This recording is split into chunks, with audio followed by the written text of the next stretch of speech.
So nothing Okay, up to this point. up to this point. It was just explaining history. Quick recap of what I tried to say before. It is within the resolution that was passed by the committee board back in May that chairs have the option to hold in-person meetings exclusively and not be hybrid.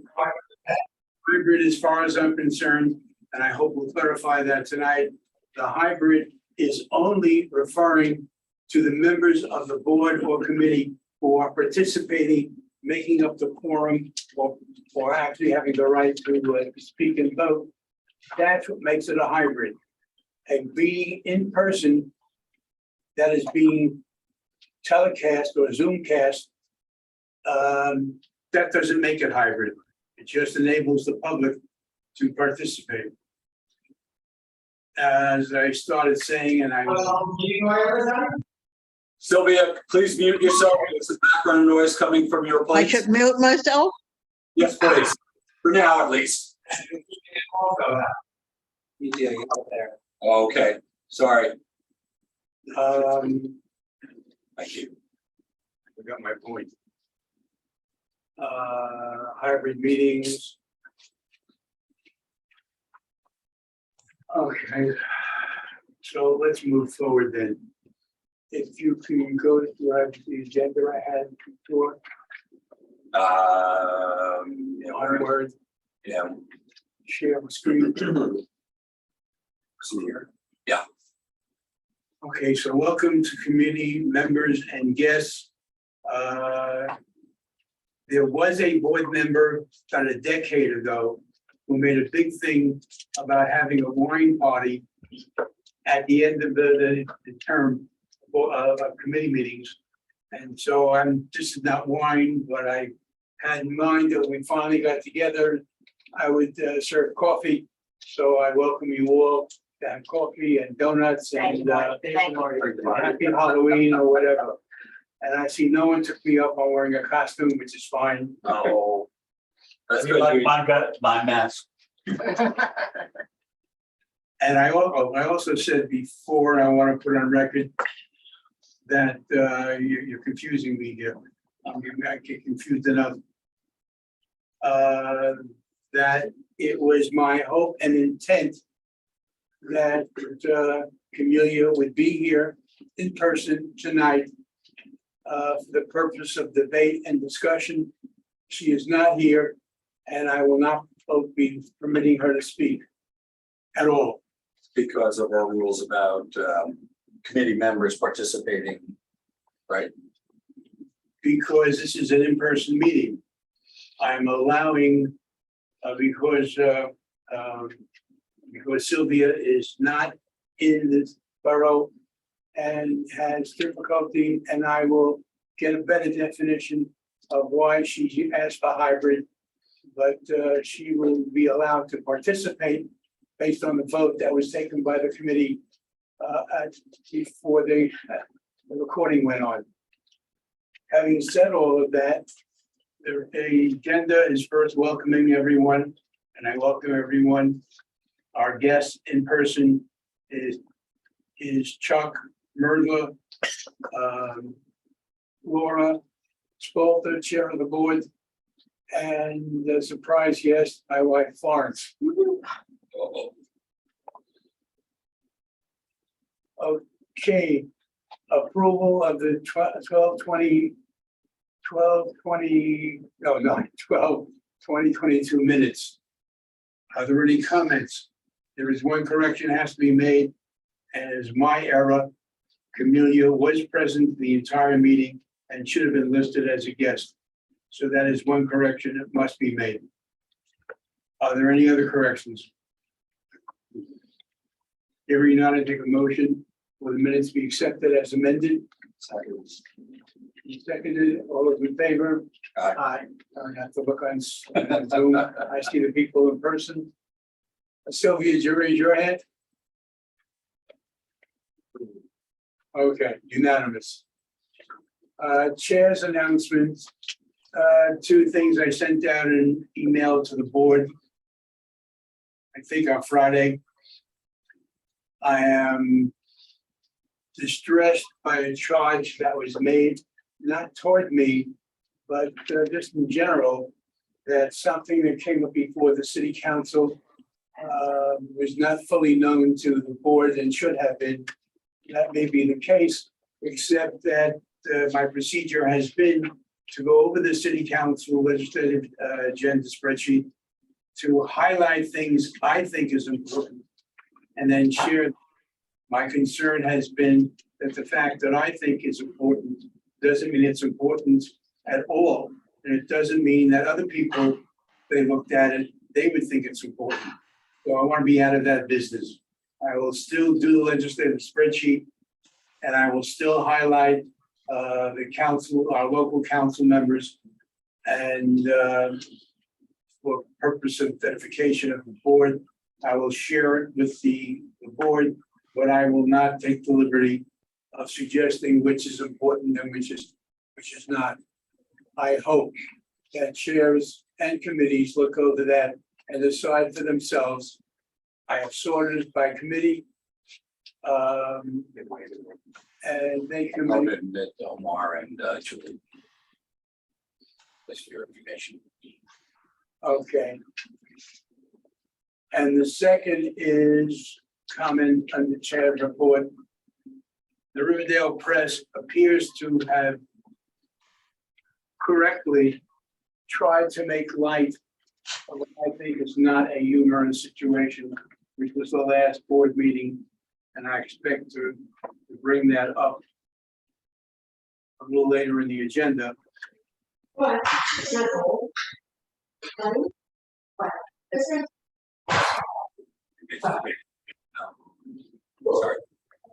Oh, let me see, that's what she wants. You know. Could be Omar. I think it's Omar actually. But for some reason, can't. Press in a sentence that makes absolutely no sense to anyone who is there. Martin Wolpuff, the board's de facto parliamentarian, as the longtime chair of the Rules Committee, declares Patternak's interpretation of the bylaws is correct, and an election can be held that night and the bylaws waived, which is not what happened. We didn't waive the bylaws. I did suggest that that Dan's observations were within the requirements of the bylaws. And I did say a vote could be put off waiving the bylaws, but the person who overruled me was me. I sat there with my trusty Robert's rules, and it said that bylaws can be waived with advance notice. I noticed the press is not on the line now. I anticipate making the same comment at our board meeting next week. But enough on that. Okay, I took the liberty of drafting a set of hybrid rules that I thought would make sense. That it went out. I hear Steve.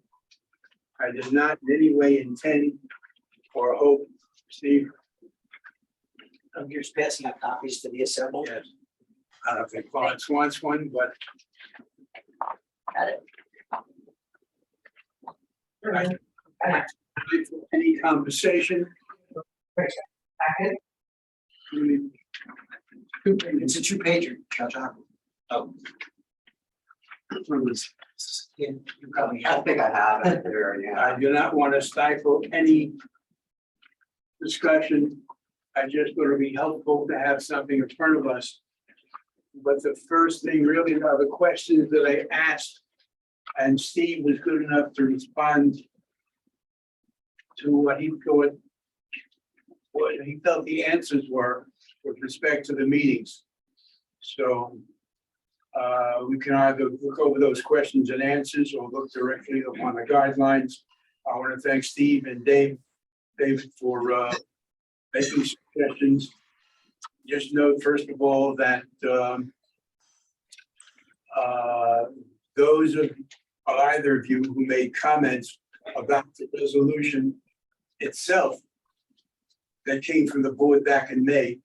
I didn't want to make any changes of it exist. That's what it is.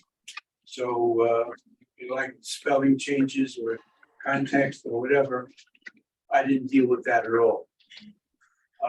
And secondly, if you notice at the bottom of the last page,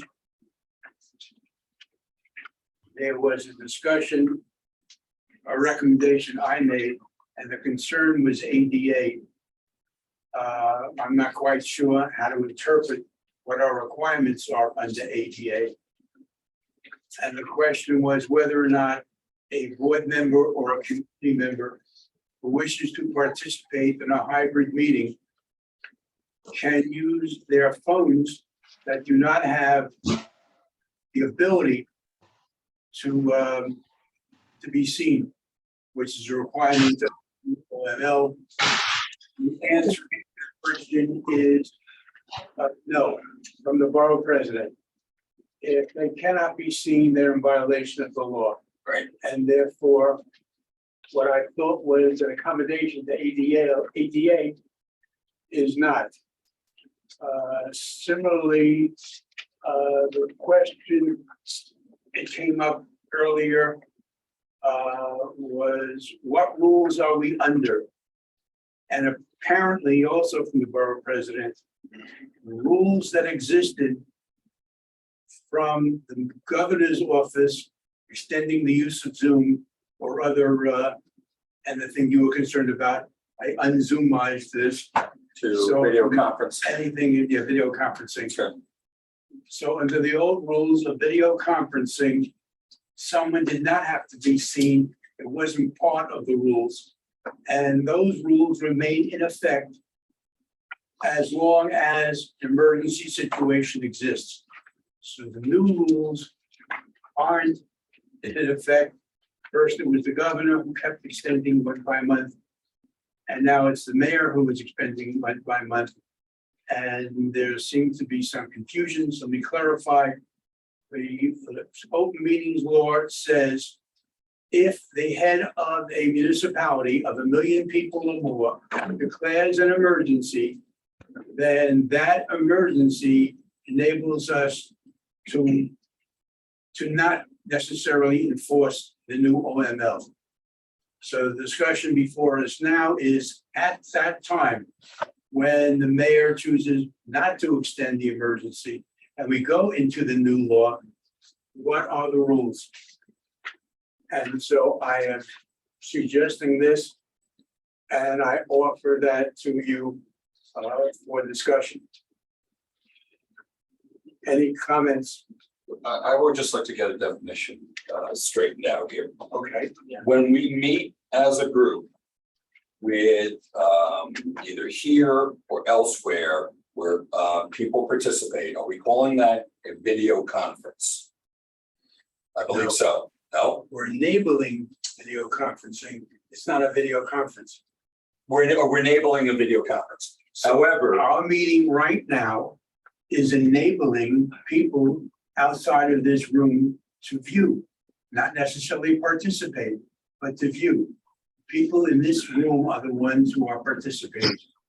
then is hybrid when the people who are not in the room can participate? Are you saying that That makes it hybrid. makes it hybrid? Okay, I was thinking the opposite, but See, you have a problem. Steve, Yeah, I think this is extraordinarily complicated, and I don't think it's anyone's fault.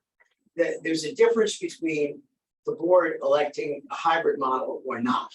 That is a resolution type decision, and it is applicable until they change their mind, the board changes its mind, okay? It has nothing to do with a particular committee. The hybrid model, well, let me start. Is that if the board Sylvia, please don't unmute. Oh, your hand's up, but okay, we'll call. I think that if the board determines it is not interested in the hybrid model, that means everything's in person. There are no extenuating circumstances, and whether or not the meetings can broadcast for extra community access or not, I don't know that is directly covered by that either way. if the board elects the hybrid model, again, this is just what the board has the ability to do in the future. Then that means the possibility of a member joining visibly in the case of extenuating circumstances, not counted for quorum, but otherwise able to participate and vote, both members and community members of committees and members of the board, that can be permitted, and then the board has to decide what its criteria for extenuating circumstances are, the timing, the decision makers, et cetera. But I think that's, and then forget it, after you've made that hybrid decision, meaning you can do it, the board can do it, leave the word, I believe, we leave the word hybrid behind. Okay, so to be clear, you're saying hybrid is the choice. Yes. Okay, the choice to enable a committee to go Or the this board. way or that way. Right. Okay, sorry. So As my opposed to definition this went sort of wrong. pure in-person, the Okay. way it used to be. Okay. Once the board has elected hybrid model, which I believe they did by this resolution, then subject to any more specific rules the board may adopt, that means that the meeting can occur, must occur, or the default situation that the meeting occurs with members or committee members in person. Mhm. If there is an extenuating circumstance and there is a member of the board or a committee member or community member who presents an extenuating circumstance and is permitted to join the meeting remotely from a location where the public can't attend, i.e. their apartment or their home, Mhm. okay, then that makes it a remote meeting. And at that point, then you've got that rule about the member not being counted for quorum, but yes, can vote. But it also converts the meeting to what we have been enjoying as a kind of. Any issues today? And what that means is that not only can that member participate remotely that way, again, quorum aside, but any other member of the board or member of the public may participate within reason to the same extent they could have had they been in the room. I understand that may not be the way the ground rules you set for tonight are, but I'm saying that is my understanding. That is the very existence of the one remote member of the committee or the board that converts it. And I can show you from the millions of guidances and models that Dan, helped send out and that you showed before, that it took me a lot of reading, a lot of times reading it, but that appears to be what it is. And there's no mention of the word hybrid, by the way, in those specific rules. It's remote versus not. Dan? If I may just, one thing, just definitions and labeling things, so on the same page as the law. It's not extenuating circumstances that the law uses, it's the term extraordinary circumstances, which the law uses. We get to that later. And Let's get definitions. it's, One later. I think it's best, for purposes of definitions, if we're defining things to kind of keep it in point with the law. And this is all very confusing. It took me a while to kind of get my hands around it and all of the different things that were going on. And I spent quite a bit of doing that. So the meeting, and it was mentioned before, video conferencing, that's the term. And again, it gets strictly hybrid, remote, et cetera. From the law, we go back to the law basically says that a local public body can use video conferencing in a meeting, essentially, for purposes of meeting. If they choose to authorize that hybrid. If they do, along with I'm into that. I know, we use hybrid again, but I'm sorry, kind I of like. thought you said a public body So- may decide. To use video conference. And you can use it, the interesting thing with, the new section, which sunsets in 2 years. Is that they actually, it's a strange thing for me, the legislature gave authority to those local public bodies to create their own rules. Which is kind of novel for me at least, and which is what we're gonna do tonight. And the one thing I would say is, coming to physical limitation, just make sure we're on the same page. If there is that member who's at home and, they're in their living room or wherever else. The way I read the law is we don't have to give their physical location of their home. It's just the physical location of where the public can go. So if we say, hey, public, go to the Riverdale Y, that's your public location, you're good. We don't have to give, Chuck's from there. No, I was maybe being a little bit cute. Gotcha. I was trying to Okay. say that the public's not gonna be able to attend Yeah. of a remote member's location. Gotcha. But the way that it is written is it literally says that. It Yeah. says at a location where the public is Public. not allowed to be. Yeah, we're identifying this location meeting where the public can attend. Gotta start off first with, one second, start off first with the old system, go back to Mhm. if I wanted to be in my bedroom attending a meeting, I can do that so long as I publicly announced that my apartment was available and open for any public member to come and see me. That's the old law. And of course, nobody done that because that's totally stupid. Simultaneously, the old system in which the Committee on Open Government continues to do is that they hold their meetings at 3 specific sites, which are their offices, Buffalo, Albany, and New York. And any public member can go to any one of those 3 sites and observe. That's the old Zoom method. The new hybrid theoretically, as far as I think, gave us the ability so that if we couldn't get everyone together in one room, in one place, then we could have 1, 2 members be hybrid. That's where the hybrid comes in. It's not the fact that we Zoom, and it's not the fact that we allow community to participate under a video conferencing situation. It's where are the members of the committee operating out of? And if they operate out of one place, then it's an in-person meeting. If they operate out of 2 or more places, then it's a hybrid meeting. Can, let me lay out a couple of terms and then maybe we can define them. In person, meeting in body in a room. Video conference, whereby you can join multiple sites. Hybrid is where the committees would be authorized to do either and would choose to do this or that. Then there is remote participation where somebody could video conference and be allowed to participate in the meeting via the technology. And then there's remote access, which means you can observe via the conferencing capability, but you can't participate. Well, I don't, once someone is offsite and has permission, again, whatever rules are adopted to participate remotely, remember, one of the requirements is that those people be visible to the entire community on video. No, I That understand. converts it to a video meeting, not in the old sense that no one is in person, right? No one was in person under the Right. emergency decree. Right, but Outside of the emergency decree, the board must meet in person, the committees must meet in person. It is just that individual members may be allowed to be remote if the board has allowed for hybrid. And we have. I'm gonna call on Sylvia. You wanna unmute Sylvia first? I'm being muted every 2 minutes, so I don't know how easy You're it a lot is. of background Maybe noise. in the middle of my conversation, I'll be muted again. I wanted to bring up a situation that I have in my committee, which I have 2 people that are now on Zoom with their phones from home.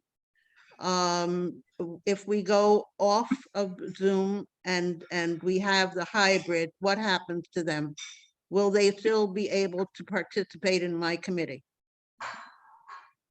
The answer from the borough president is that the law is clear that anyone who participates must be visible. If they're using a phone that has Zoom access and they can be seen, the answer is yes. If they're using an old phone or a flip or whatever, then the answer is no. If it's an extraordinary circumstances. So if their phone number is on the, The borough president is saying that the law is very specific. People who participate must be seen at all times. Agreed, but we have at least one person who cannot. Doesn't have the technology. And she's older and You know, so we have to find a way to not knock her off Yeah, board. I think when we start talking about circumstances. Yeah, that's. So those are that's an details. Extreme circumstance, understand. and we may even disagree about it, but Right. that's the Let's not last. get into definitions. That's what I was trying to do, is do these definitions first and then get down to the lower layers. If I may, just, again, I always love kind of coming back to the law for definitions, so that way, people can kind of keep it together. 103A, video conferencing by public bodies. If I may, what I would suggest is in-person meeting, easy, everybody understands it. We do a video conferencing meeting, which, all of these rules that we're talking about would apply. Lastly, if we do an in-person meeting, sometimes we might broadcast that meeting. And we just use the term broadcast.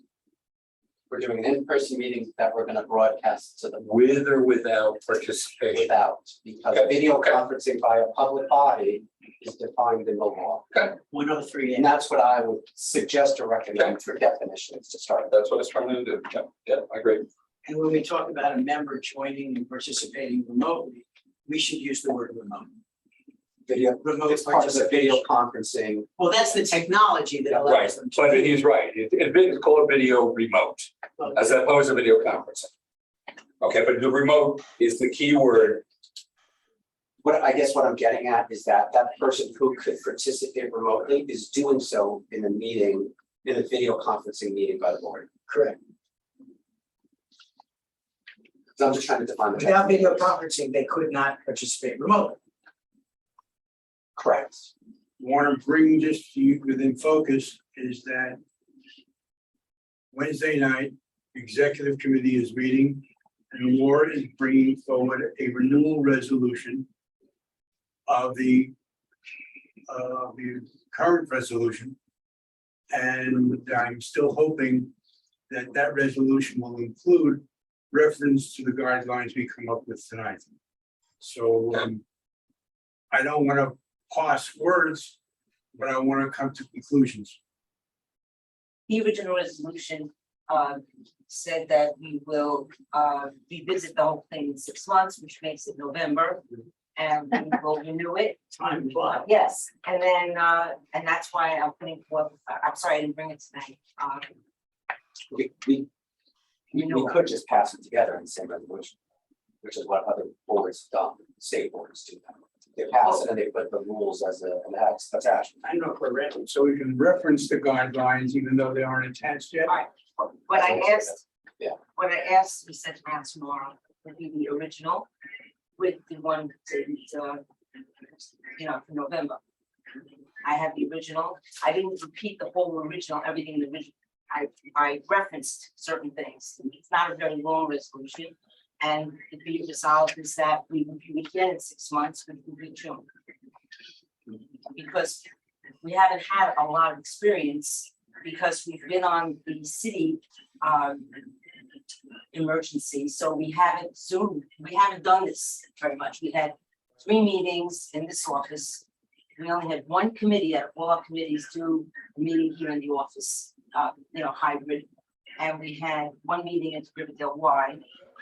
Yeah. But we were not under hybrid because we did not have participation by those board members who had some. So we have some successes and some ways to go. And that's what I note in the resolution, and that we renew it. Well, except for here, we have this large screen. Any place we go to that provides us with Wi-Fi doesn't necessarily provide us with the opportunity to see participating members. Yeah, I have that in the resolution. So, so. I'm sorry I didn't bring it tonight. We're not I have it on my phone. prepared to But we're do discussing. 100% hybrid as required by the law. So these guidelines are for that day. When, and the option is in the resolution that a committee chair, and I'm thinking of a couple who spoke up at that board meeting who don't want to go Wi-Fi at all. I'm happy to be in person, end of discussion. That remains. And that resolution permits for that. So I'm going to, and we don't want to do this, but 2 of you who have serious changes you'd like to see included, please spend a little time on providing that suggestion so that we can see it even tonight and vote on it tonight. This is I want to get to the meat and potatoes subject, which I know you and all the people who are online are anxious to hear us talk about. So I think with regards to the resolution put out, I think it's for one. Here's somebody. She's out there. Oh, no, there was somebody who's ringing the bell. I know. Lawrence is out there letting the person in. Oh, Okay. okay. I thought that was Florence. It looks like, yeah. Oh, so I think the first part was that in terms of like the resolution, Marty, just where it doesn't include your language, or the law can supplement it in the model by COOG by Committee on Open Government, and I don't care doing it after the fact, is supplementing the law provisions on it with the model resolution put out by the Committee on Open Government. Just so that everybody, as they read through the rules, we also have the provision of the law as put out in the model.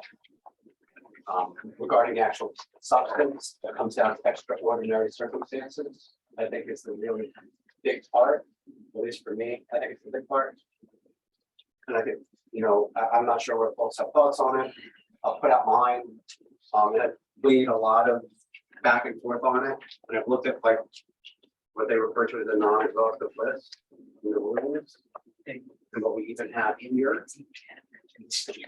And what they have is the extraordinary circumstances, including, I think you have this in yours, disability, illness, caregiving responsibilities, or any other significant or unexpected factor or event which precludes the member's physical attendance at such meetings. That's the second whereas from the May 10th resolution. Understood, it comes from the law. Yes, that's why I put it in twice. So what Committee on Open Government had put out, and what the law put out was that, we're gonna create our own rules. So we could accept that definition, or we could limit that or expand them. And I think that's the important question, these, this list, is it too vague? Is it too restrictive? And how do we want to view extraordinary circumstances? And I think that's part of the conversation. And at least my own personal view on the topic is, I would go with disability or illness, but I don't think caregiving responsibilities and the significant or unexpected factor or event, it is really in there, because I think there could be, and I don't want to use the word abuse, but there's too much discretion or too much gray area there. I think the problem with extraordinary circumstances, you're absolutely right. There's no mention of extenuating circumstances. It's extraordinary circumstances. The tension is that when you think of some of the things that are mentioned as qualifying, like disability, that sounds like something that's permanent. So it would be very difficult for that to be something that arose only surprising. That, on the other hand, it specifically mentions caregiving responsibilities, which maybe I'm using the wrong word. I thought I saw it there. It is caregiving responsibility. And that's the classic, is the babysitter didn't show up. And unpredictable, kind of a last minute thing. So it may end up being that it's a bigger tent than one might have, saying, because the law is written to surprising Can I make a suggestion? Instead of having five of us go back and forth this, I want you to come up with language that I'm confident will be 98% correct, and then send it to us so we can. No problem doing that. I think the one thing, and I think it's all on our minds, that individual who does not have the ability to log on to a computer, and she might fit into the definition that we come up with. Or we create another category. I'll try in general terms. If a board member does not have technology, does not own technology or access to. enabling or have access to technology to log on to evening meetings, how do we count for that individual to get them involved in? They have to come in person. With There's ADA, no They- exception ever. with ADA in mind, that's why I put that originally in. It could be flexible, but there'd be representation to Laura from the VP's office. The answer is no. You know, sadly. It's also the opposite of unpredictable. If there's a member who joins the board and can't go to meetings, then they're not fulfilling their obligations as members. And if it turns out that, you know, there's an unexpected, their car breaks down, they have someone who regularly drives them to the meeting, and that person is unavailable, that sounds to me like an unusual, extraordinary, unpredictable thing. And then it's not that then you have the issue of can they be seen? Right, That's a separate issue, and maybe they are one of a very few people who, in an extraordinary circumstance that might otherwise qualify, can't make use of it, which means that 1 out of 10 meetings, they can't come. I've missed my share over 10 years, but not the end of the world.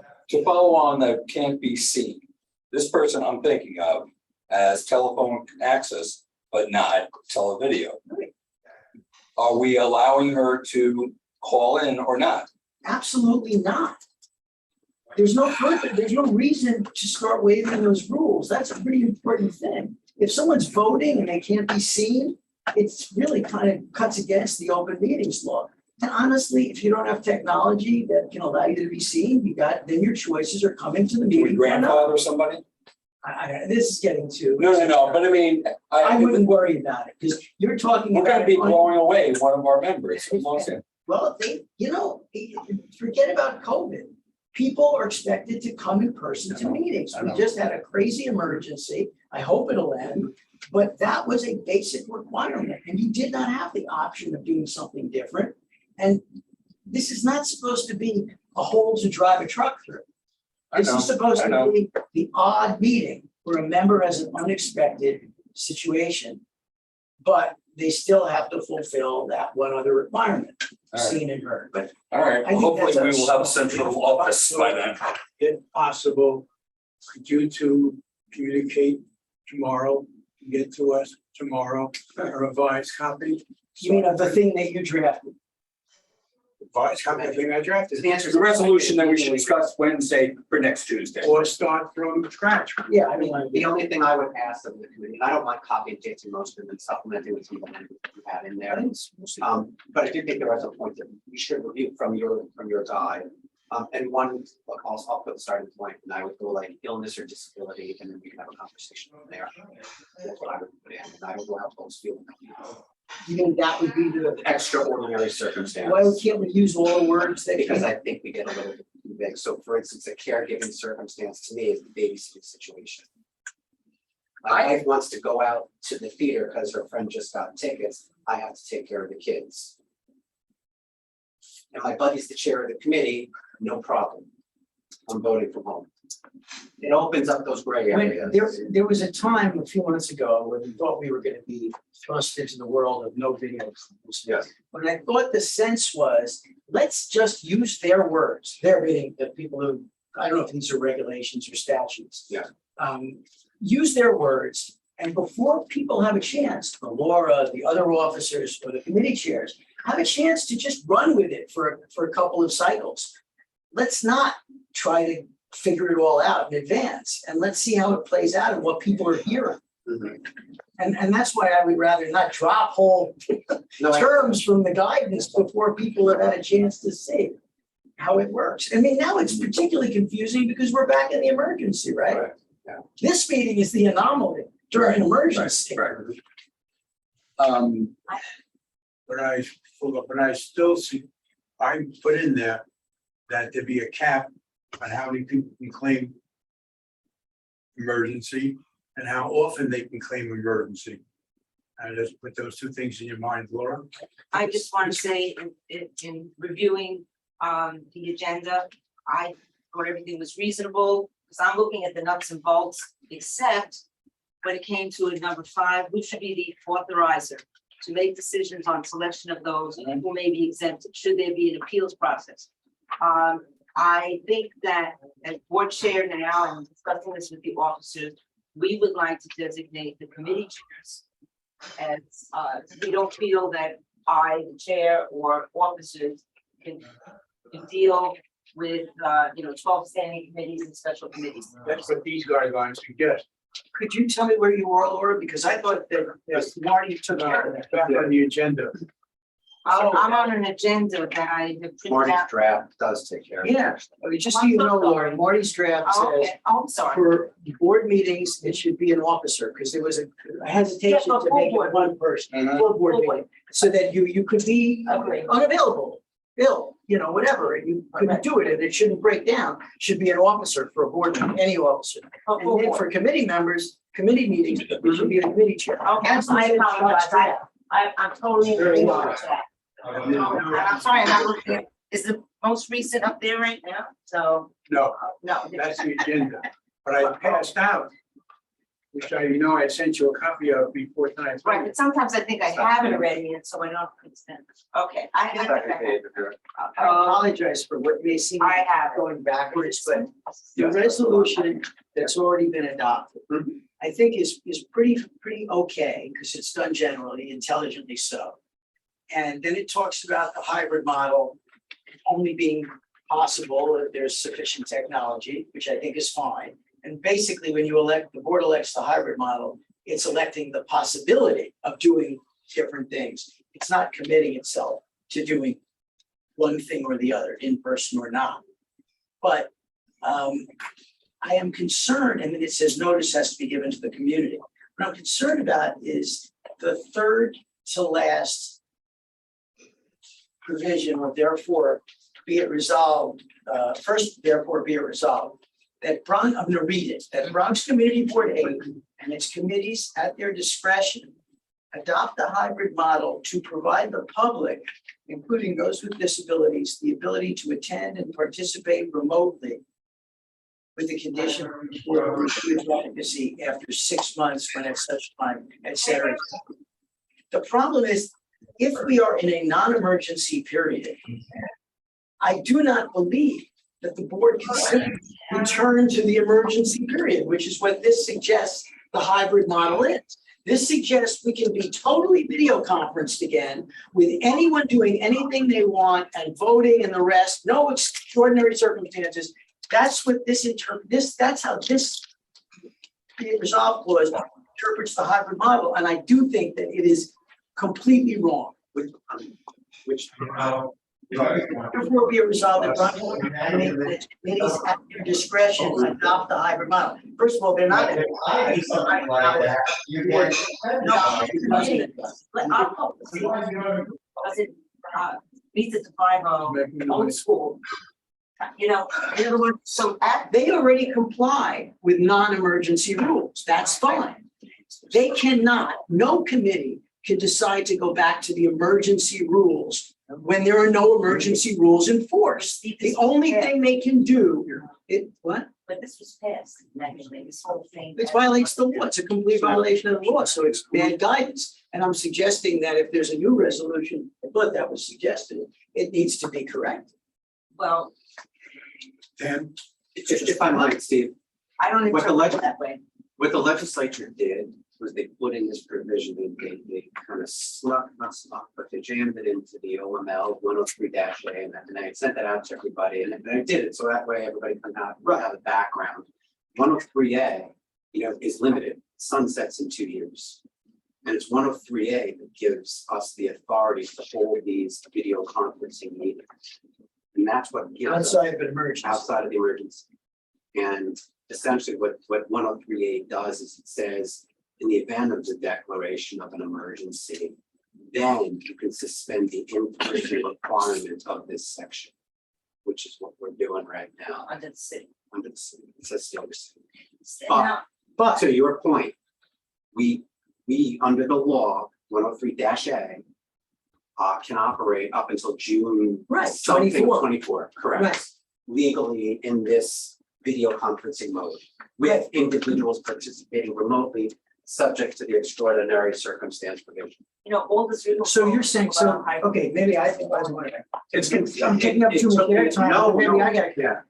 If our only job now is because we are in a emergency mode extended through June 24, is just, it's not so much that a member can participate by video conferencing, but rather because any member of the public can participate by video conferencing. And if it's a committee meeting, our general procedure is that members of the public can even speak at committee meetings in contrast to a full board meeting.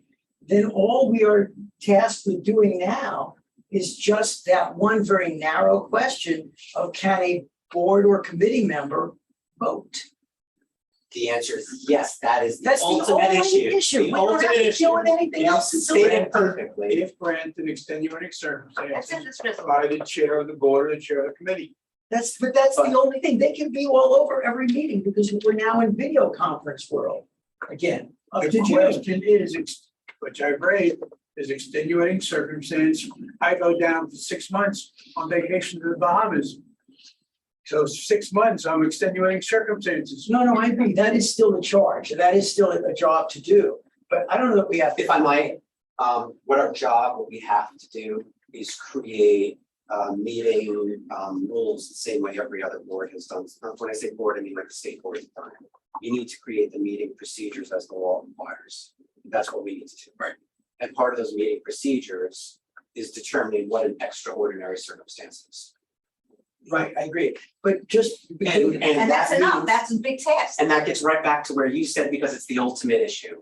But under what extraordinary circumstance can somebody go from home? Now that the equivalent of the emergency, even though it's not, they're not predicting the emergency will last till June, but the ground rules that apply during the emergency have been, for want of a better word, extended until June of 2024. It seems to me, but I'm asking the question, you can be in person as much as you want, but that just means that some of the people who would otherwise be remote have decided to come face to face over coffee and donuts. But Yeah, but then you're incorrect about the date. No. Extenuating circumstances end this next month based upon what the mayor has done. The law expires in 2024. For the purpose of renewal, change, modification, whatever. The 103A, which is what we're really operating under right now, under state law, 103 that's what we're operating under. full video conference. Full video conferencing, and essentially, we have these rules. However, under 103A, state law, there's a carve out provision into the law that says if there's a declaration by the city of an emergency, then you can suspend the in-person requirement under 103-A. We are operating under 103-A right now. And under 103A, because what was there before was Because the mayor created his own emergency. correct. And when he created his own emergency, we then had the ability under 103-A state law to suspend the in-person requirement under the video conferencing meeting. When does the provision. mayor's Which is declaration what I said expire? before. Month by month, it was just extended. December And- 9th. and- So whenever and it's in- by the way, I have to say, when we passed this resolution on May 10th, I sent it to Committee on Open Government, to Kristen, you know who I'm talking about, Kristen.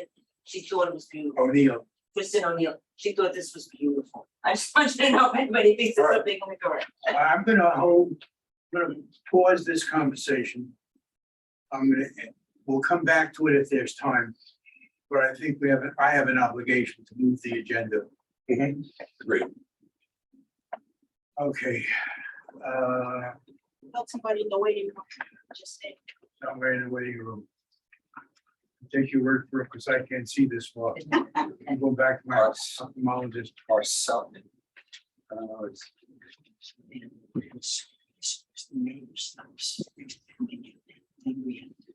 Definition of Who is that?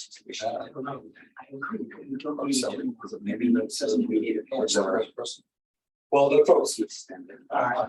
let's go on to the 30 days. to the agenda. Yeah.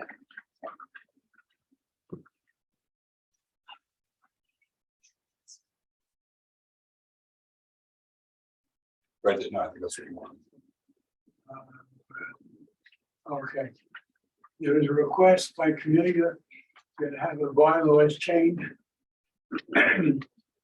I highlighted, this is her resolution as presented to the board last month.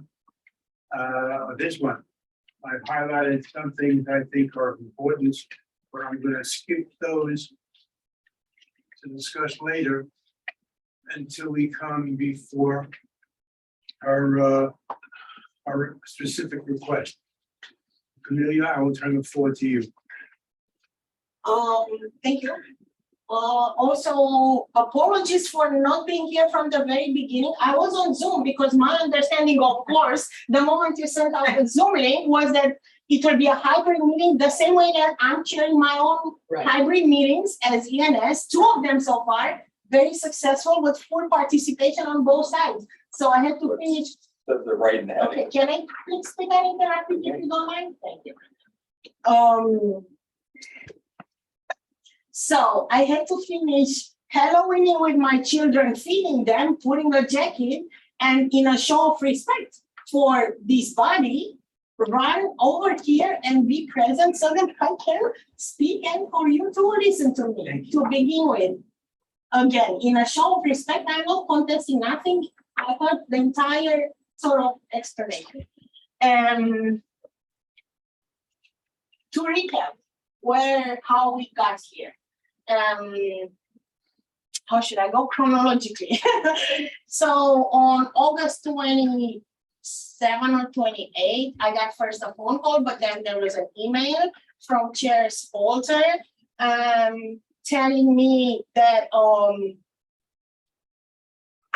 my request of being a member of land use, I was a member of land use committee previous year, had been basically denied by the chair of land use in his discretion to determine size and composition. And the chair herself, as chair of the board, respects that request essentially. So I asked whether this was some sort of a disciplinary procedure under section 2, article 6, which was removing of a committee member out basically based on disciplinary issues or absenteeism, specifying good cause. She confirmed that was not the case, but it was the other article referring to the ability of a chair to regulate size and composition, informing me then that it will be a forthcoming message from the chair of land use. And a message from the chair of land use kind of came probably 2 days later to everyone, saying that he's limiting composition of the committee, not specifying how or what, just limiting composition. And then the list of the committees were sent. And then I took the matter, I informed at that time the chair of the board that I'm not comfortable with this sort of, so I'm kind of asserting my right to be in the land use committee, and I will sort of fight for it. And then I went to first time on September 6th. So the very first meeting we had of the annual year, saying that I would put forward a resolution asking for a mechanism of limiting size, if indeed limiting size is an issue for any committee, not only land use, any committee. Then I went to LRE and also presented the same, including a paragraph. There was very marginal discussion, I would say, with the main recommendation of elevating this issue to the board level. Then we went to the board, and the board, as you know, discussed and kind of sent me back to the committee, which is where we are.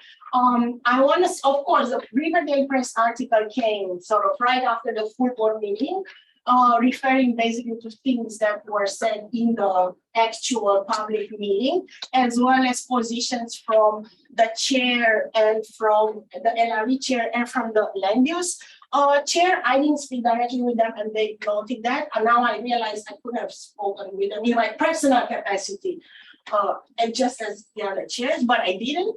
I was very happy to hear that on behalf of Chair Warner of the land use chair, there is no sort of personal animosity. I mean, that's what they said in the newspaper. I was very surprised to hear that the chair of the board saying there's tremendous friction. I personally don't have any, nor animosity, nor friction, or nothing. One thing I would say, as far as the chair of LRE, Martin, respectfully, I did think that it was because the way I came to present this issue was a non-personal, an issue, an academic issue, if you want to put it that way. No names, no like specifics. I was like, what if somebody limits the size of a committee? What's the mechanism of that? Is it like the person I dislike most, or is it an objective set of criteria that the chair considers? Because legitimately, a chair can say, I can only work with 3 people or 5 people or 7 or like legitimately, right? Like I can see. So, but then you, I can respect it. I know I don't mean, you know, like criticizing. I'm just saying what complicated the issue was in the executive committee meeting, the second one, right? Like the second one where I did send my full draft resolution, but I wasn't unable to participate due to ENS actually obligation.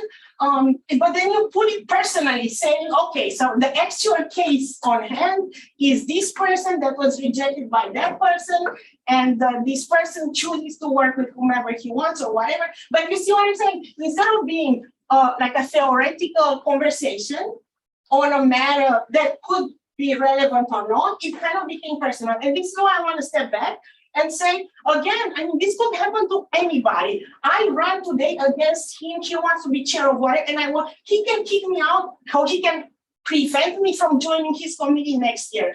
He's for Rodine, I'm against the Rodine. You see what I'm saying? So this could happen to anyone.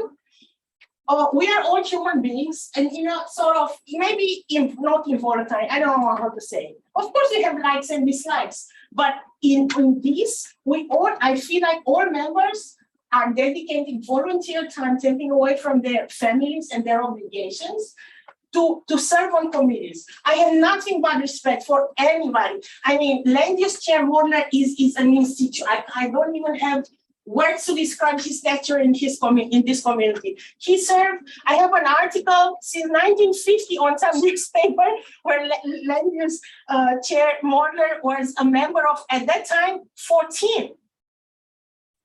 14, incredible, in 1970. So again, I have nothing but respect and I mean full admiration for, right? And I mean, Chair Wolkoff, like over 40 years, right?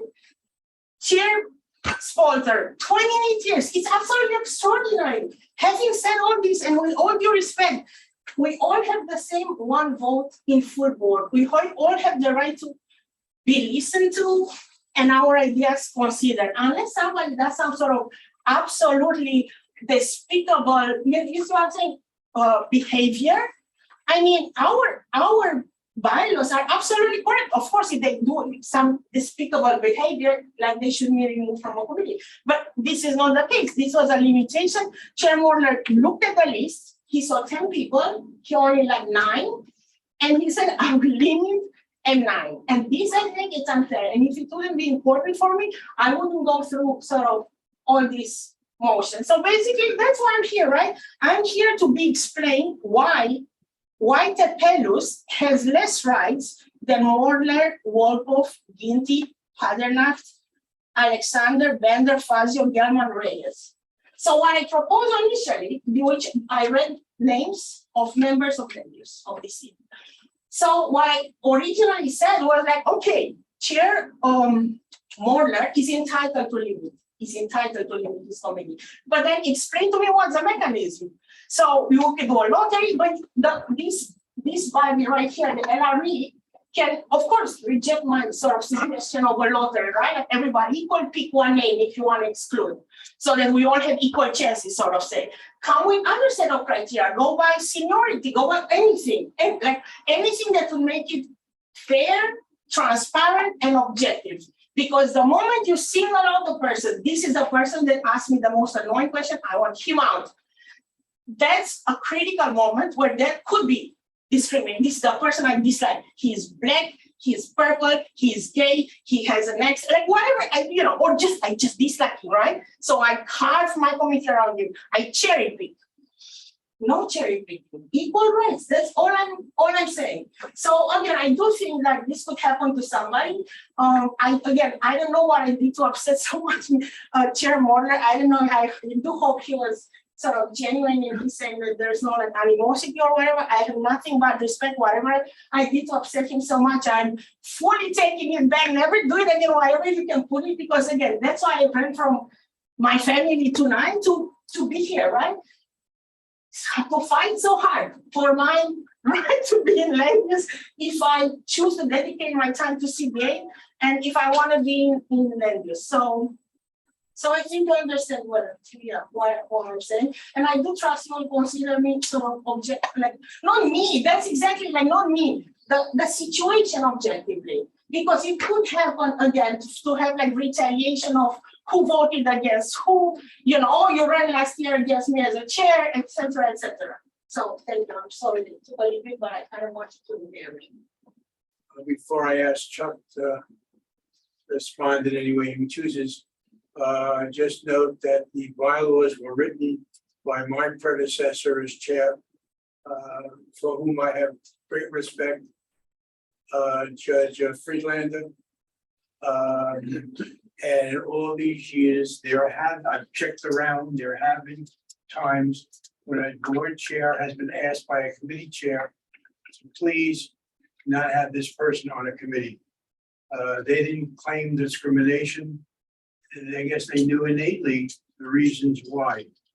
And I question in my mind where the area of discrimination is that you are alleging or believe you're alleging, because I need identification on that.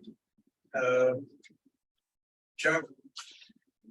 If I were wearing my litigator's hat, I would not respond to the rest of what you really have said.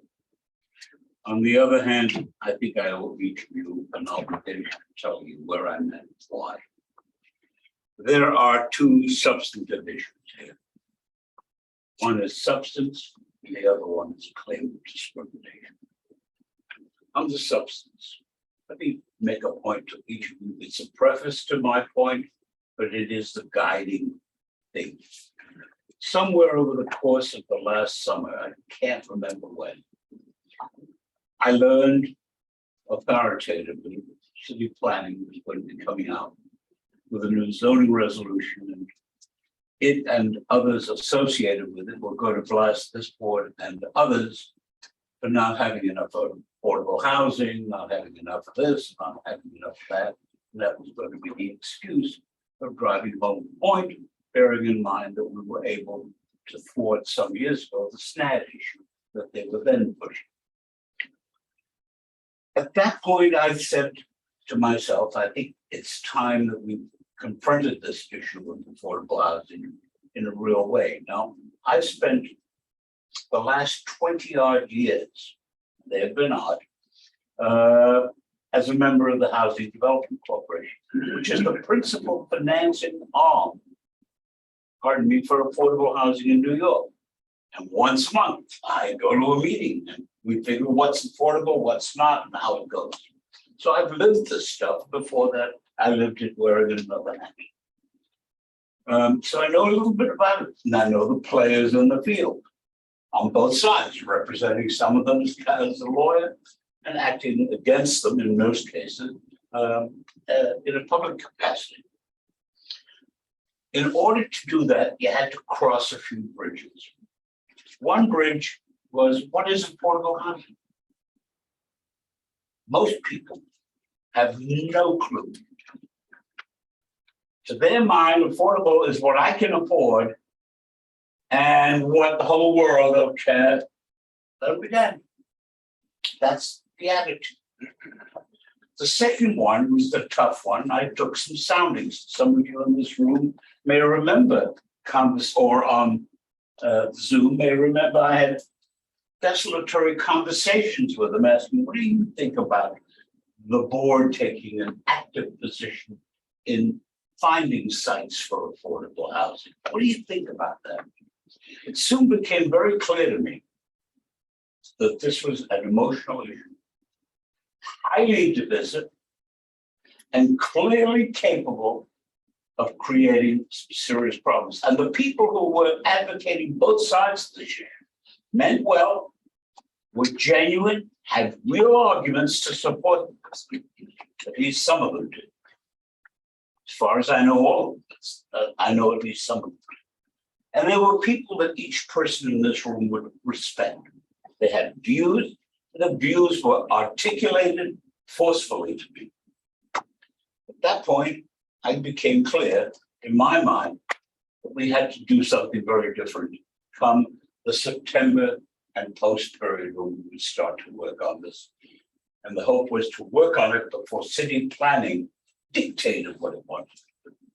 Now, I had a background very clear over the course of the last year of people doing stuff that was disruptive of meetings, whether it was letters to the borough president, complaining that somebody was recognized before somebody else, being excluded, et cetera, et cetera. I'm only human and I understand that, but I've been down the road for some 50 years in this business. You turn after a while to disregard that stuff and just disregard the people involved in it. My point was I needed to be careful of where we're going. When I started to bring together some of the people that I had been talking to in government to get their views, it became very clear that there are specific holes in the affordable housing program in New York that we can focus on without having a disruptive conversation. Let me give you one of them example. I sent you all a chart that showed you that it runs from a $30,000 income up to 138 and above if you have to. Okay. Now you tell me the $138,000 income and the housing support it gets is affordable to people in the South Bronx, and you know my response to that never happened. And you know that there's some things that are affordable here that are way beyond the measures of some people. So you have to look at those issues. They have tainted that scale. During the course of the presentations you heard and the conversations I had afterwards, I found out the following. I could put up on Kingsbridge Road or on Riverdale Avenue or on any one of the streets here, a building. And in that building, I will say I have all affordable housing. I got one person in there who has $30,000 of income. The others are all at AMI plus 130%. Still affordable. That's not affordable for everyone. And that's what is currently encouraged by the city of New York and has been for years. It's one of the flaws that we're going to have to get to. But the most serious issue, from a tangible standpoint, as far as I was concerned, is the issue: what role should we play in selecting sites or recommending sites? Now, this city administration, like the prior city administration, really pays very little attention to community boards, not just ours, but any. They don't give a damn.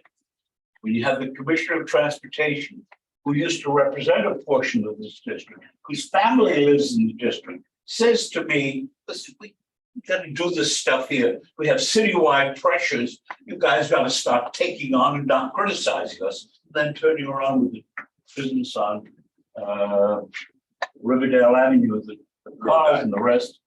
They tell you after the effect will come, but after we put it into effect, we'll come talk to you.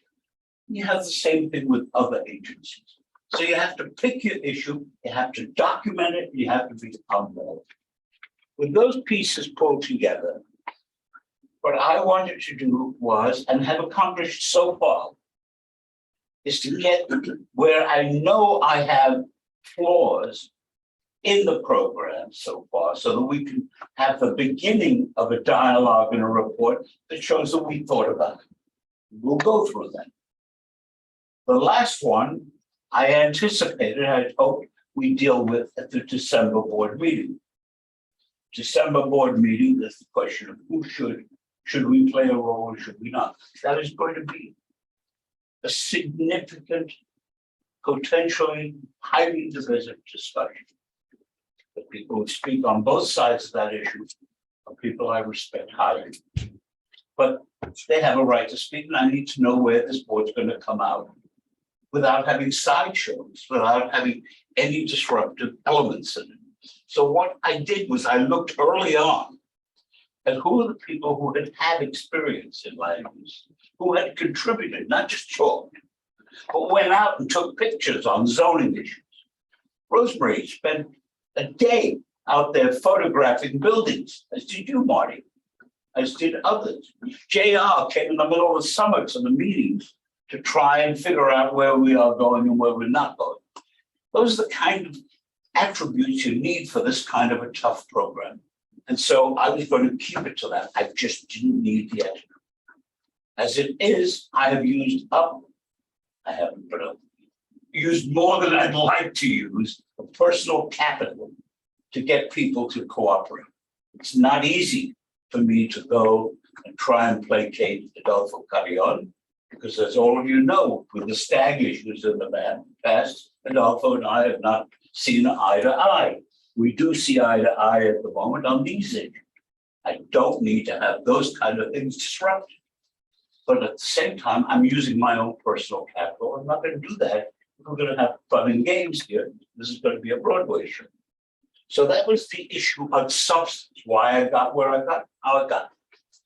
As I told the Riverdale Press some weeks ago and said, keep it under your hat. As soon as I get these first phases passed, I will open it up, not because of anything other than one thing. I want to tell you one thing. There is a woman who is a very recent member of this committee, who Laura spotted on day one, who has experience at HPD and all of the agencies with this subject. She ought to be on this committee. So I talked to her. I said, will you come and work with us without expanding the committee at this time? Because I don't want anybody to say I discriminated against A in favor of B.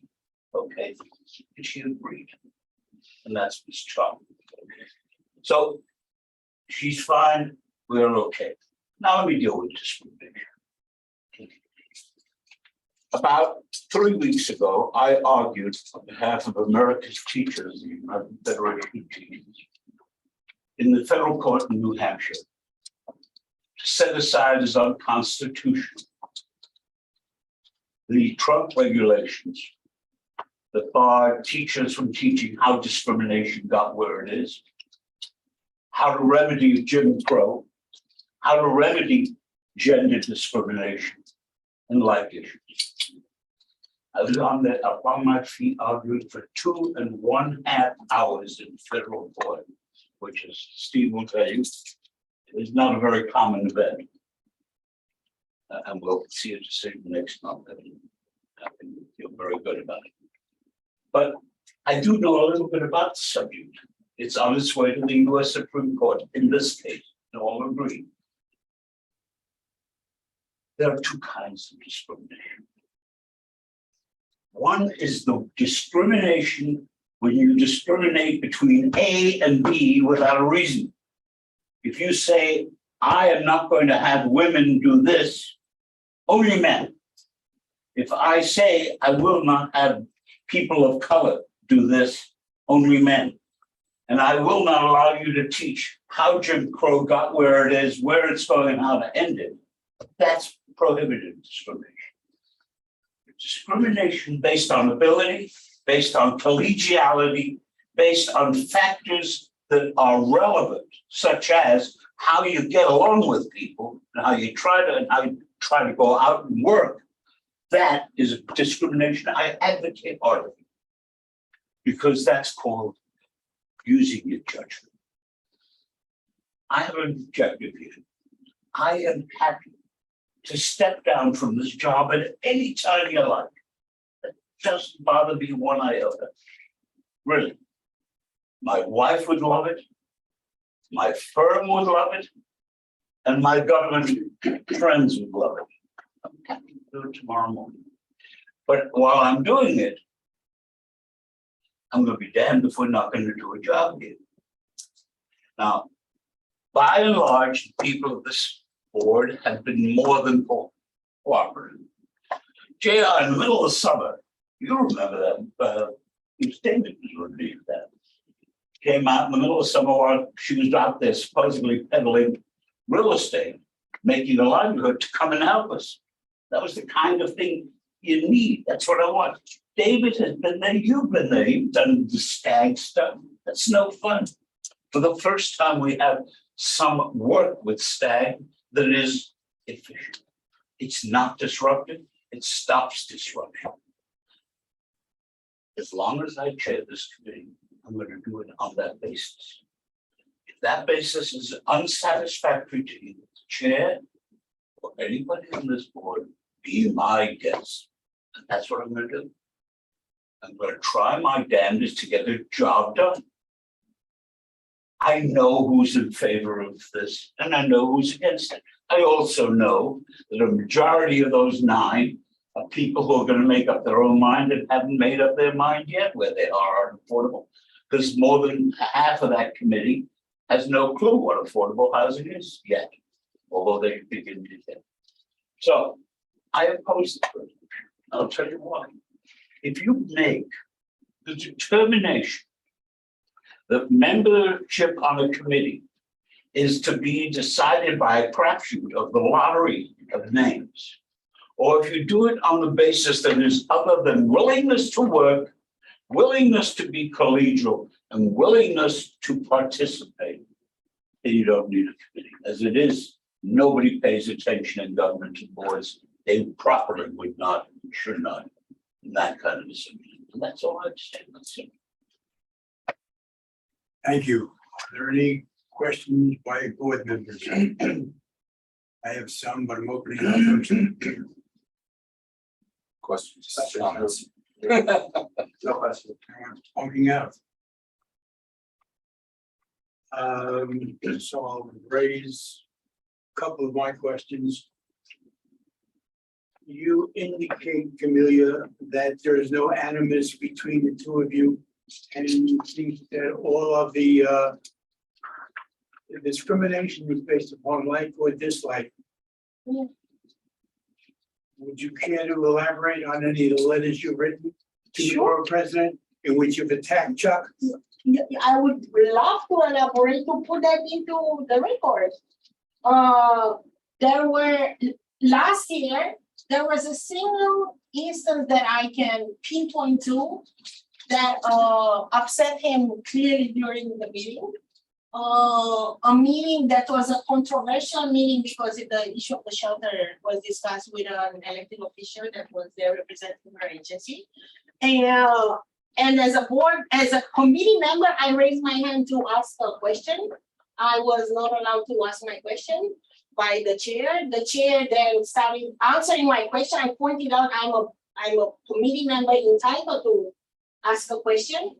He finally gave me the word, and then he started answering on behalf of the elected official that I was directing my question to. I again have to insist to allow her to answer.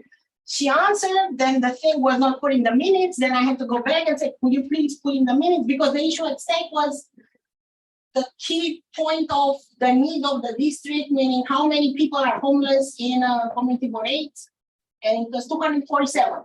So that was the only instance. And then I complained because I felt like people were raising their voices at me. And then I made a complaint to LRB, actually, to you, to this committee, in fact, saying, hey, can we have, I'm a bona fide member of land use, they didn't miss a single meeting in the entire year. And I would like to be allowed to ask my questions. And we had a whole conversation about procedures, et cetera, et cetera. Then you came up with guidelines, Marty.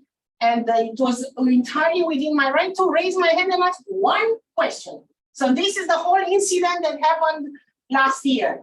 There was an incident 2 years ago. Nothing went to the borough president's office, by the way. It was just a discussion. I'm a member. I would like to be allowed to ask my question, just as all the other members of that land use committee. There was as much, for me, hurtful incident 2 years ago in 2021, when in the context of COVID coming and me asking early on, like in the very first week of COVID, with maybe I worded it wrong, but it was with my desire to understand vulnerability of individual board members and not knowing out of ignorance, I did not know that the age distribution is a public matter published on the board president's website. I did not know that, so I asked in writing which is the percentage and all that, which resulted in the entire trial and being tried on full board and guidelines being issued and all these things. Because why did I ask that question? And there were also people that said I asked about their religion, an entire full lie, yeah, a rhetoric technique to impress, a full lie. And this is what upset me so much. And I wrote a letter to the borough president's office, community board division, saying this is not true what was said. And I was called a damn fool. A damn fool. Imagine if I would put interview and such thing in that full board meeting. I moved on. That was in 2021. I'm perfectly fine. Perfectly fine. But again, does this justify this explanation? Am I that of a bothersome person that I cannot be tolerated in this collection of 9? And now I understand a 10th one was selected to be added. So it was not a true size limitation. It was a cherry picking who I like and who I don't like. Again, I participated in full to all meetings of land use. Over the summer, I sent both chair of the board and chair of land use a lot of information about shelters and things, procedures from other community boards where I was aware of, developments that may be relevant and just giving them information. Chair Morner said about specific people that did specific things. Of course, he wouldn't credit me. He wouldn't even answer my emails for that matter, but it's fine. But again, I brought out information that I thought would be useful for the community to know about, for example, how other community boards were successfully advocating for themselves on that matter. Again, I'm secretly flattered here. Am I that disruptive, that of a bad person not to be on a list of 10? Because professionally, I'm very comfortable and recognize where I am. I understand, Chair, there's nothing I can do to make him like me. This is so embarrassing to even put it that way. No, a man would never say such words. It's extremely embarrassing. I'm sorry, and it's very hard for me to say these things. There is no reason for me to be excluded. You tell me the reason for me to be excluded. Chair Morler explained about affordable housing, and somehow that excludes me. Like, what do I have that is so, non-kosher, non-acceptable in land use? What is it? So your response to me, as I interpret it, is that for years, there's been animus between the two of you where you don't like him as chair No, and has disrupted, No, tapes indicate I deny this you have disrupted interpretation. his meetings. No, not at all. What I said that in a whole year, where there were how many meetings a year? 10. There was a single incident, a single one that I full reported to IRE that where I was uncomfortable of not being allowed to speak for 2 minutes in a whole year. And then 2 years prior, there was another small incident, but there's nothing other than, again, so many meetings where they were perfectly fine, and now all of a sudden I'm excluded. I mean, I have my, My anyway, so no, I interpretation did of that not, meeting, and I wrote to you about it, yeah. is that I thought Chuck did a magnificent job because we had a representative of an agency, the Department of Homeless Services. Yeah. homeless services, Aaron who Drinkwater. came with a script and refused to answer any other question that wasn't on their script. And Chuck, as the attorney, kept adamant at her, making her provide information which they didn't want to reveal. And we're still at a loss knowing what that home is all about. I saw a second hand. Did I? Yes, Steve? Look, I don't think, this is just my take on this. I think that from an LRE perspective, I think it's great. It's courageous for Camelia to come here. I think it's generous of Chuck to come here to participate. And I understand that the question and the issue arises out of a specific incident of exercising limited composition, discretion, decision about this one committee this year, for this term. But I think that with where the bylaws are concerned, we should be thinking about it in terms of the next instance, and how much discretion, how much judgment we want to reserve to the board chair and committee chairs, and how much we want to sort of discretion we don't want them to have. It's an awkward way of putting it, but that's basically it. And I really don't think that it is, I wouldn't make a rule just for this particular situation, because it's a rule that's just gonna be there. Now, I don't think the world will come to an end if a neutral rule like picking out of a hat is adopted, but that doesn't mean that it would be the best for the functioning of the board. So I would say that ought to be, ultimately, if it's a resolution, it'll be voted on by the full board. It's not our decision, but in terms of a recommendation, I think that's what the committee members of the LRE should be thinking about is, do you like the idea? Do you think it's beneficial to the board in the long run to allow chairs to decide on their membership of their committees? Obviously, they can't put people on who don't want to be on. So this is tremendous. We have only so many board members. Enthusiasm is not usually the problem. And so it's really a matter of composing your committee for the year. And I know that this kind of thing happens in conjunction with discussions with the chair. I know when people become chair of the board, and I'm not pointing at Laura, I mean, for the 5 chairs I've known, they want things to work as well as possible. They want the committees to function. They can't be everywhere all at once. And so they generally accede to the wishes of committee chairs. This is not, I don't think it's the only time it's ever happened by any means. But that, I think, is the choice. Should there be that discretion? Because clearly it has been exercised here and at other times. Or should there not be? The proposal is not the only one you could have, but it certainly takes that, I think it kind of takes the discretion out. Number one, it requires that there be a number limitation, which kicks the whole thing along. And secondly, you put all if it's a 10-person limitation, you put 11 people into that. Again, I don't think it's about discrimination on the basis of sex or race or creed or ethnicity or anything like that. Could it be? Could someone hide behind this and have be motivated be moved by a discriminatory purpose that would otherwise, run afoul of our laws and most people's feelings about it? Absolutely. But believe me, this is not the only place that people can exercise discrimination of a prohibited kind. You know what I mean? And one of the things that Chuck said is that, discrimination in its small d, less,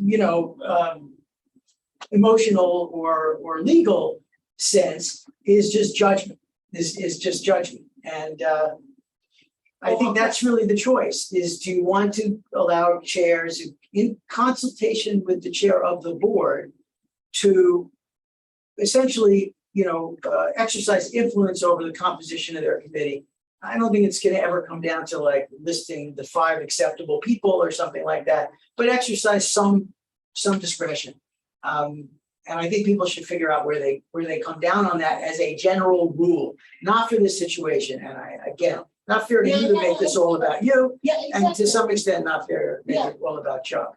So that's how I'm looking at it. And I don't believe this is about discrimination on the basis of prohibited classification. That's my sense of it, but it's not important really, even if I don't think that's what the question is on the table, but I don't really even think in this circumstance it's that. One person works better with another person, may not come up a lot, but anyway, so I think that's the choice that people have to make. I'd love to hear what other people. Oh, I'm done, I'm sorry. So, and I've communicated this to both Chuck and to Camelia privately. When I was chair of this board, I actually exercised this rule. And I, as a chair, actually, I had a chair come to me, that chair stated to me that he did not believe that he could work with an individual that had signed up for the committee. He had communicated to the individual, that chair asked me, whether I would exercise my discretion with his, to limit that individual from being on a committee, and I did. So, you know, I'm one instance in this board's history where this occurred prior to this, this time. And, you know, I think Steve, you framed it well. I think the way you just framed it was perfect. And let me say, like, it is my hope that we can kind of take the personalities away from this. We can take, I don't want to, quite frankly, I agree, discuss discrimination at all, because I don't think it belongs in this conversation, you know, and that I commend you, Camelia, for bringing this as a rule, making this an academic conversation on what our board should do, and let our board members decide whether or not this discretion should exist. I'll say this, and I've given a lot of thought to it, whether or not there should be discretion. Again, I did it myself as chair of this board when I was there. I limited a committee's member or members' membership to a committee. So I actually did this. So yeah. Let us pray. What I will say is, you know, and I go back and forth, and for me, I believe that proper functioning of committees is an extremely important thing here. And look, the issue was originally framed in terms of size and limit, but I think that there will be times in our board's history throughout the years where a committee chair, and I'm not saying it's the sense, I'm not using this and saying in the future, there might be a time where a chair believes that he or she cannot work well with a committee member. And I believe there should be a discretion. And if that committee member who is prohibited from being on that committee doesn't like the decision of that chair, the chair of the board who's there, or the chair of the committee who asked originally, then I think they should, quite frankly, campaign to get another chair of that committee if they want membership in the following year and they don't think they're going to get admittance. Or approach that committee chair in the future and say, hey, will you give me a shot? I think we can work together. I respect everything Camelia is putting forward. I understand the reasoning. I just don't necessarily know, and everything I've seen, and even given my experience, that we should change the rule again. And I'll end there. And obviously, I would like to hear other arguments. I actually want to take exception to the term used by both Chuck and by Camelia, discrimination. Chuck, in your first instance, discrimination was appropriate, a class of people, race, sex, affinities, etc. But the second part you were talking about was not discrimination. You were not discriminating, I believe. I think you were using discretion. And I think that and Steve and Dan have spoken to that as well. But I think that the sentence preceding the blue highlights is quite appropriate. The committee chairpersons, in conjunction with the chairperson of the board, shall determine the size and membership for each committee. And when we vote in May, I guess it is for the new chairs, we as board members are vesting in the chairs that we elect the discretion for how to compose their committees and to conduct their committee meetings. Now, the good thing about the structure of the second half of that sentence is that there is something of an appeal process whereby a person who feels that, the committee chair has got it in for me.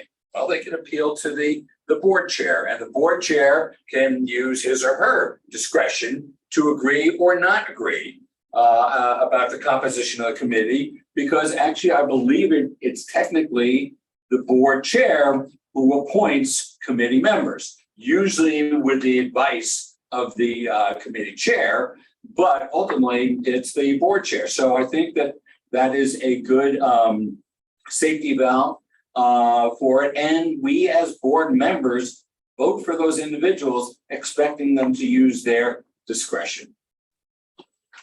And so I recommend that we not pursue this change to the bylaws.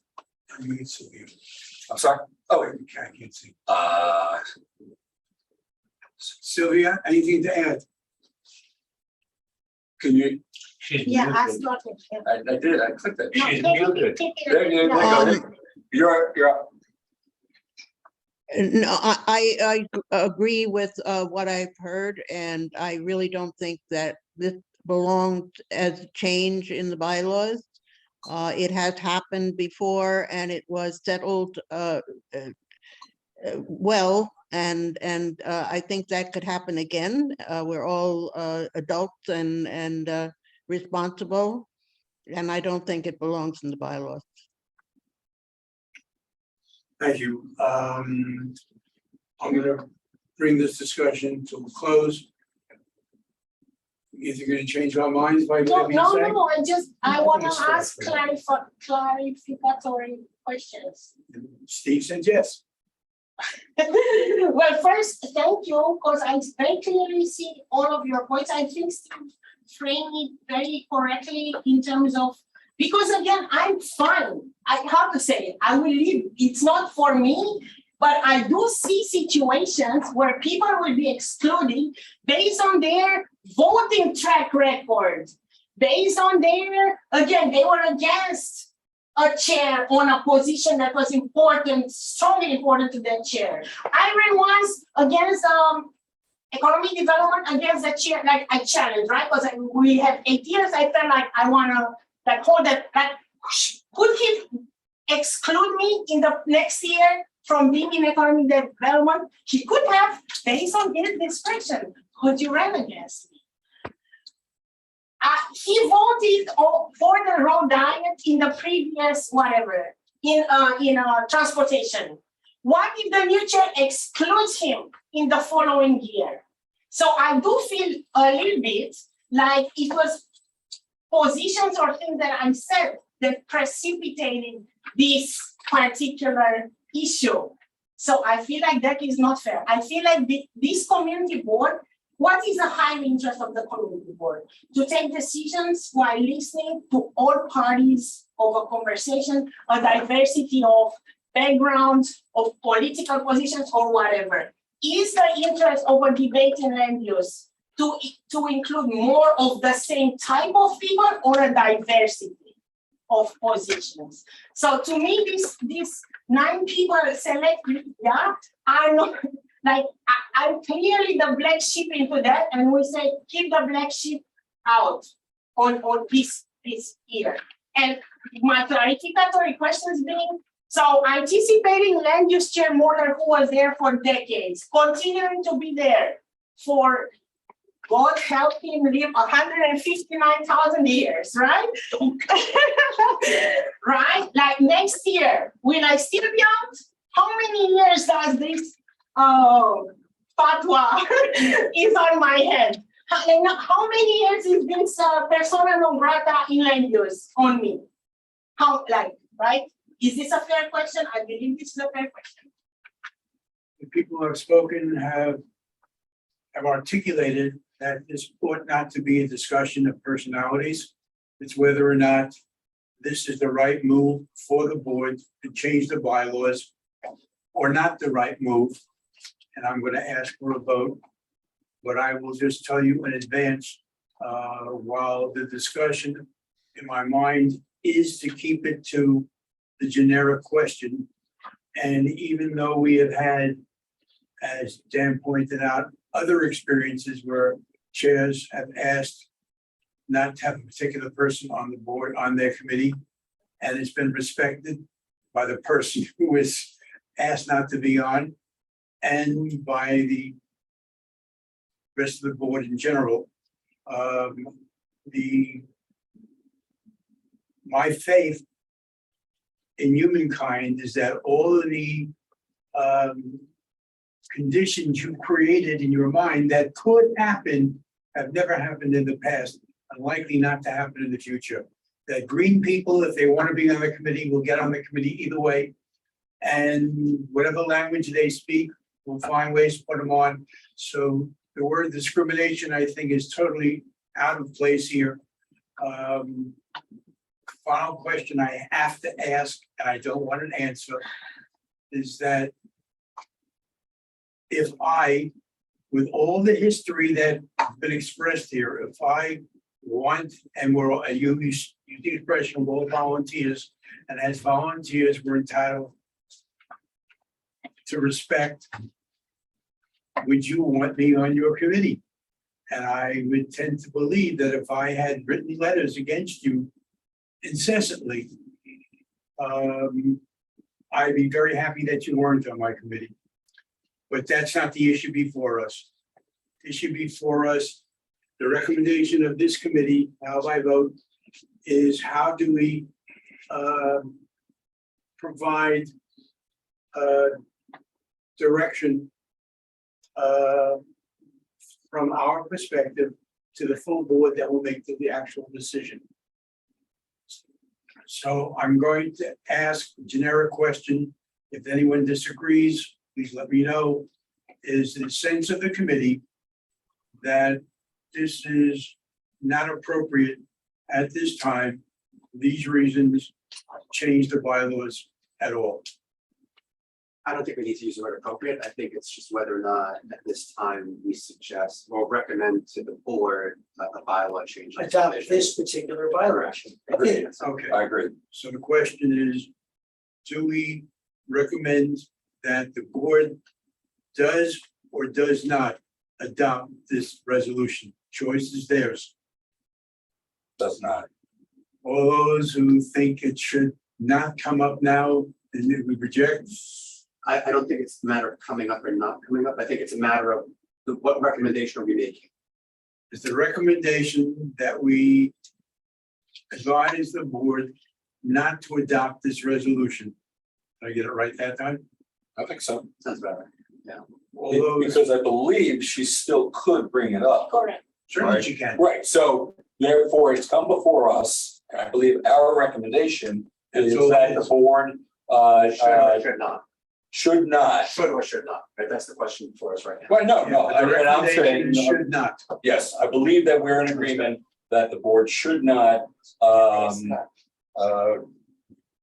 Adopt this change. adopt this change to the bylaws. So what's the vote? Let's the vote. The statement is We have. vote yes if you would like this language, proposed language to be not only considered by the board, but adopted by the board, you know, at the board's next meeting. Okay. And if your decision is that this language ought to be recommended to the board for adoption of the bylaws, then your answer is yes.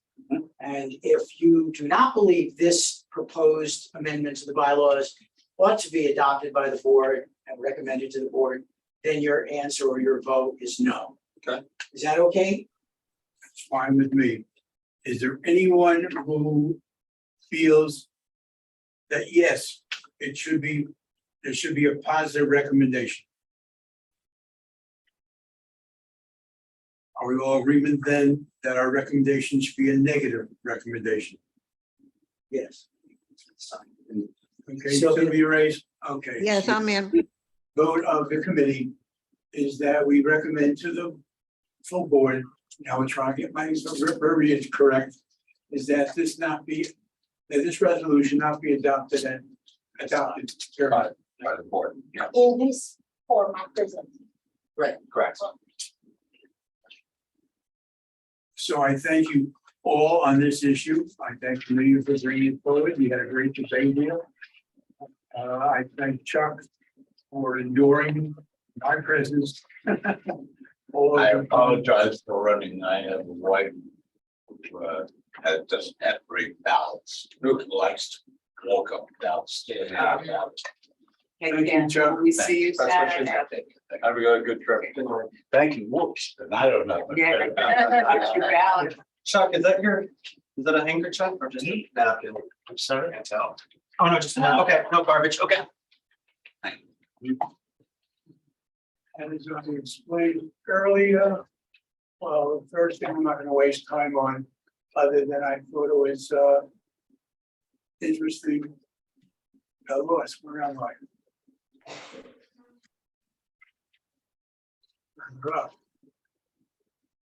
Where am I? Okay, this stuff came out of COIB. I've shared it all with you. No reason to spend time on it. The only thing I found amusing is this item right here. About the police officer who is using her Flash the badge. flash the badge to get service work on her elevator or something in her building. And thought that by sheer force with sheer badge, and promises that she'd be friendly with the other side if they helped her. She got caught and has to pay a fine for that. What I find fascinating is that Sunday night, last night, I watched an episode of East New York. If anyone happens to see that one, exactly that issue came up. Yeah. Where she was attempting to use her badge to get something done in her house. Although someone convinced her to do it another way, that worked out better anyway. Okay, old business, no old business, new business. Well, before I do new business, just note I mentioned earlier about the spreadsheet. It's not on tape, so I'm doing it again. Henceforth, I will continue to look at the New York City Council legislative spreadsheet. I will continue to sort it by various committees. I will continue to highlight which introductions came from either of our three city council representatives. And then I will hand it off, as I did this month, to the committee chairs with the view and hope that they will look at it and they will determine what is or is not important. I will not make that judgment on my own behalf. Further, time is late. I don't know whether or not we should be spending time on this now, but I just want to put it out there that I personally was embarrassed by the October board meeting. And as I mentioned earlier, Riverdale Press tried to be cute in its coverage. I was unhappy, and I will bring it up at the board meeting with the total screw up of a particular sentence, which is totally not in concert with what actually took place. But I'll bring it up then. But I think that we ought to be talking about a question of civility that did not take place at that board meeting, which I think has been emerging over time. And we as a committee, I think, ought to step in at some point and bring that to the attention of board members. Laura did write an email to the board, which I thought was timely and appropriate. But I think more needs to be done. And I think, unfortunately, I think this is the committee that needs to do it. So I've raised it. I don't think it's time to discuss it now. I thank you all for your forbearance. If the mayor says we can go hybrid, I'm all for hybrid next meeting. No coffee. I may have coffee. I'm all for hybrid, regardless of how you guys define it, the next 24 hours. So you two are gonna draft something and share with us tomorrow? Is that the idea? Well, we'll talk about it. I mean, I think that there's a real. I'm gonna copy and paste the one for Committee on Open Government. I'll throw in the stuff that already has there. I'll send that. Just keep in mind my desire to be as concise as possible. So I'm just going straight with their model, I'm just adding new stuff, to be honest, because it's all the law. I make my statement, okay, you like adding stuff, preambles and postambles and side ambles, Our intent would be to present this Wednesday night exec, right? if possible. If possible. What's today? That's my, Today's Monday. their meeting on As Wednesday. long as no one else has to say, we're not. There, yeah. You know what, I think it's important to, and I thank the LRE committee for starting the nuts and bolts conversation. What we're looking for in terms of guidance, just, for example, for the September board meeting, I got, I think, 6 or 7 inquiries from people looking to do. But is it not true?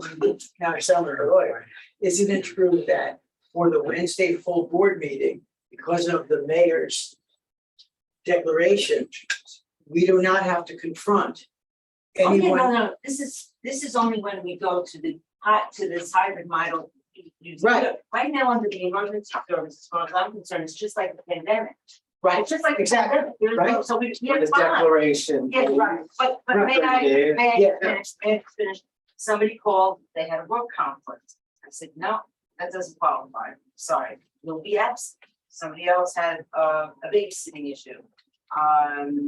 But the wife was working, wasn't like flames. You want guidance, is that what you're saying? That's what we need, because we really know what the law says. I was gonna suggest, You know, so that- but in the end, these people, we didn't have the ability for them to talk Yeah, and all yeah. that. So it was like a moot point anyway, Mhm. but it was an exercise for me. Okay, it's the first month, I'm getting 6, responses. I checked with Bob and Glowski, we do this quick thing. Some are yes, some are no, some are look, you know what, can't you come, try to come, you know what I mean, whatever. And another one was, you're so sick, what the hell are you talking about, why you coming? You should just go to bed. And this person was absent, didn't try to come. So it's. Yeah, I think one of the things you can lose sight of the fact, and I don't mean to be too negative, but I mean, people miss board meetings all the time. Well, that's where I was going. I think that I said to 3 people on this thing, you know what? I think you just need to be absent. And they said, you're right. So it was just. I have only one But the concern for committees and for the board, and that is that the procedure not break forwards on a regular basis. Right. And whether that's handled with a limit, or which is what someone suggested, maybe Marty, which I don't think is a crazy idea, or it's handled with a narrower. But Steve, Well, what I was Steve, how this actually works is going to take time. And that's why whenever we decide, we should say, let's review it in 3 months. Let's review it again. Well, the Because issue- only by I said actually that earlier, doing I it. said that earlier. Right. The issue is Oh, you not know. to help Laura per se, but to provide the Right, community yeah, board yeah. with the Right. limitations on what they can. and cannot For example, request. I have a question. Somebody is in Florida. All right. I would be willing to say, you know what? You're out of state. Why in the world you're out of state, away, this and that, you still want to attend? I would allow something like that maybe once, but then maybe not. That's what I want discussion. That's what I want to Criteria suggest. And the nuts and bolts, because the chairs of the committee, chairs of the board, we're gonna be faced with, a quick turnaround here. So I was just kind of looking for that. If I may suggest that these extenuating circumstances, however defined. Extraordinary. Their language is extenuating. Why I don't did care. put them there? I don't care. The extraordinary They don't apply. circumstances, that we define them as half an absence. If you opt for extraordinary circumstances twice, that's as if you were absent for a meeting. Something to consider. Maybe that's not fully baked, but it's something to consider. Somebody has to keep track of all that.